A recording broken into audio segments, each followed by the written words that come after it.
Hello sa inyo. Well, ngayon ikukwento ko sa inyo ang elementary experience ko.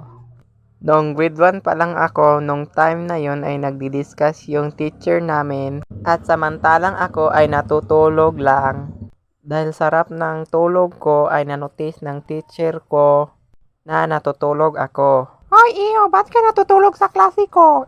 Tulog-tulog ka dyan tapos nagdi-discuss ako dito?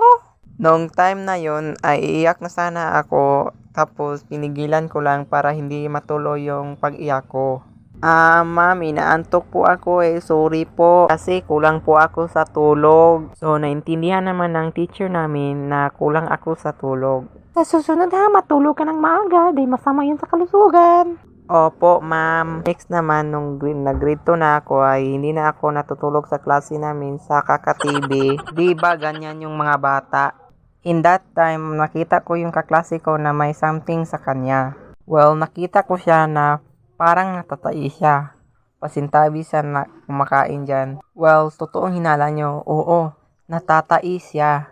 So, nilapitan ko siya at sinabihan ng, "Hey, anyari sa'yo?" "Natatai ako Wait, wag mong sabihin sa iba ha. Wait, I will call teacher."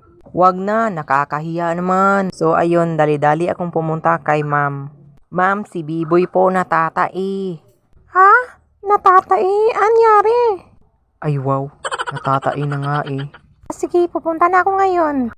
Oh, nasaan si ma'am? Papunta na siya rito. Oh, B-boy, anyari sa'yo? Natatai ka.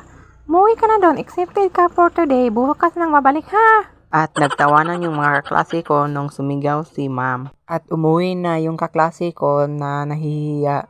Ito lang yung elementary memories ko na di ko malilimutan. Sa mga batang nanonood nito, i-enjoy nyo lang ang elementary days ninyo. Pagtungtong nyo ng high school or maybe in college ay hindi na kayo makakaranas nito. Kaya i-enjoy nyo lang. At ito lang, paalam!